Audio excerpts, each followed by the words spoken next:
What up everyone, I'm Matt, and as you probably already know, we just released two brand new Scottish themed pets into PlayAdoptMe. The adorably cute Highland cow and the mythical Nessie. Well, while you might know all about the new legendary pet on the block already, I gotta ask, do you actually know the story of the Loch Ness monster itself? I'm sure at least some of you don't, so today I'm gonna tell you all about the story of the Loch Ness monster. But hey, before I get into that, remember you can follow us at PlayAdoptMe on Twitter, Instagram, TikTok, and even PopJam to catch any Adopt Me news first. Alright, back to Nessie. The Loch Ness is a beautiful loch in the northern part of Scotland, close to the city of Inverness. It gets its name from the River Ness, which feeds it from the north, and it's actually the largest volume of fresh water in any place in all of Great Britain. But despite those cool facts, the Loch Ness is most widely known across the world due to the supposed presence of a mythical underwater beastie known as the Loch Ness Monster, or Nessie for short. While you might think that reports of the Loch Ness Monster might be a relatively modern thing, that isn't the truth at all. People have been seeing creatures out in the waters of the loch for at least 1,500 years. Which is why, although there has never been any concrete evidence of the thing, the legend of Nessie still hangs so heavily over the loch. To find the very first reports of the Loch Ness Monster, we need to travel back in time all the way to around the year 500. At this time, a group of people called the Picts lived in northern and eastern Scotland, exactly where the Loch Ness is located. One of the things the Picts were known for was creating these big engravings on large stones that jut out of the Scottish landscape that were, quite unimaginatively, called the Pict Stones. Pict stones often showed images of strange and interesting beasts, and a lot of those around the Loch Ness showed off strange serpent-like creatures. Were these the very first depictions of the Loch Ness Monster? Or were they just warnings left behind for weary travellers that there were potentially dangerous snakes in the area? At this point we'll probably never know, and archaeologists that specialise in Scottish history can't even make their minds up. The connection between Nessie and the Pictish people doesn't actually end there though. While those images may be the first recorded pictures depicting Nessie, the first written account also actually comes from around that era. In a 7th century biography of Saint Columba, the man who is credited with introducing Christianity to Scotland, Saint Columba is reported as travelling past Loch Ness to visit the king of the Northern Picts. When there, he supposedly confronted a beast that had been killing people in the lake. Whether this story is true or not is unknown, but it's said that after Saint Columba threatened the beast with the power of God, it never harmed another man. It sounds pretty fanciful to me. But considering the events that were meant to have happened so long ago, there's no real evidence to dispute it.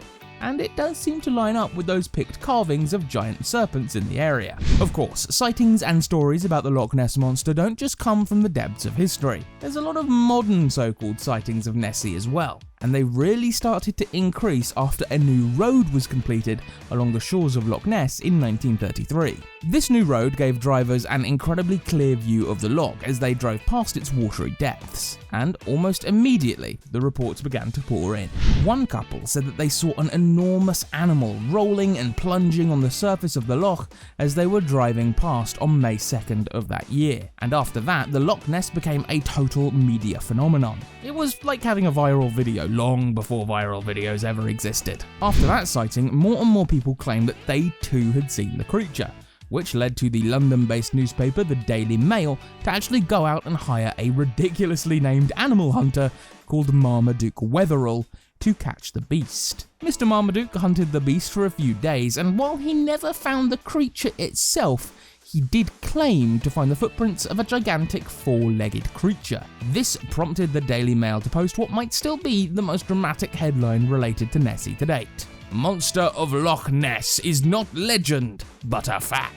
So the wheel of time kept turning, and more tourists descended on the loch like rabid beasts themselves, trying to get a glimpse of the creature. All the while, a plaster cast of the footprints were made and sent off to the British Natural History Museum, and they weren't quite as eager as the Daily Mail to say the creature was real. In fact, they said the opposite, and said that the tracks were in fact just the tracks of a hippopotamus. In fact, all of the 4 footprints came from the same foot, so they were likely from a hoaxer with a stuffed hippopotamus foot all along. Maybe not such a fact instead of a legend after all. That didn't really stop the hype for long though. In 1934, new evidence arose in the form of a photograph that seemed to show a spooky dinosaur-like creature stretching its neck out of the waters of the Loch, which caused a lot of people to subscribe to the theory that Nessie was somehow a solitary surviving plesiosaur, a species of aquatic dinosaur that should have been extinct for 65 million years. When you consider the idea that the Loch Ness has been frozen completely solid in numerous ice ages since the death of the dinosaurs, the idea that a cold-blooded species could have somehow lived secretly in the lake seems pretty hard to believe. Other people suggested that Nessie could have been an archaeocyte. These are primitive whales with snake-like necks. But again, those have been extinct for at least 18 million years, so they hit the same barrier of the Loch being literally frozen solid during ice ages. Amateur investigators have been looking for the Loch Ness monster for decades now, going so far as to use sonar technology to search the deep fresh water of the area.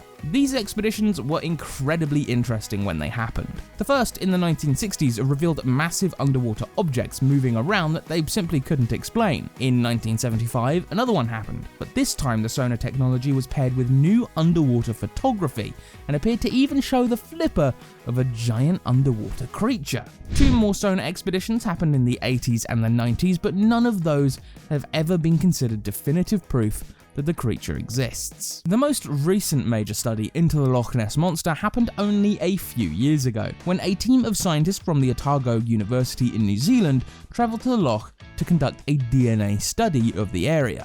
This involved the scientists extracting genetic information from the water of the Loch itself over the course of a 2-year period. The DNA study revealed that there wasn't any DNA from a creature that could be considered a monster, nor was there any DNA in the water relating to a dinosaur or even a lizard. There is a chance, a tiny little chance, that the Loch Ness monster could, maybe, be an eel. There was eel DNA found in the lake, but European eels don't usually grow to be all that big. The theory there is that the eels, for whatever reason, chose not to migrate and stayed in the loch, which caused them to grow to disproportionate sizes. The biggest European conger eel ever recorded was almost 10 feet long, which I guess is pretty big, but not quite big enough to be Nessie. That being said, if I were driving down the Loch Road and saw the head of a giant conger eel floating around on the surface of the water, I think I might be pretty convinced that it was a monster too. So, have we discovered the mysterious truth behind the Loch Ness monster? Maybe. Even the scientist at the head of this new DNA study has said that they may have missed things. They definitely missed the presence of otters and seals. He also said that there's still a level of uncertainty present in the whole thing, so there's still space for a Loch Ness monster to exist. Either way, people still flock to the Loch every year to try and catch a glimpse of the beast, and to enjoy the beautiful landscape of the Loch itself. And the idea of Nessie will probably never die for good. Clearly, what all of these scientists, tourists and researchers didn't know was that the Loch Ness monster had actually moved to Adoption Island. Okay, but really, what do you think about the Loch Ness monster?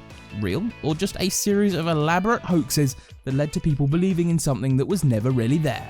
Or perhaps just some very big eels that everyone has been mistaking for something unusual all this time? Let me know in the comments down below. I'd love to read some of your theories. So, that was the story of the Loch Ness monster. I hope you all enjoyed it and learned something new about the history of Nessie. If you did enjoy the video, don't forget to leave a like and subscribe with the bell notification button turned on. It's the best way to be informed whenever we upload a new video. And trust me, we are going to be releasing some absolutely amazing content this year. But for now, this is Matt signing off. I'll see you in the next one.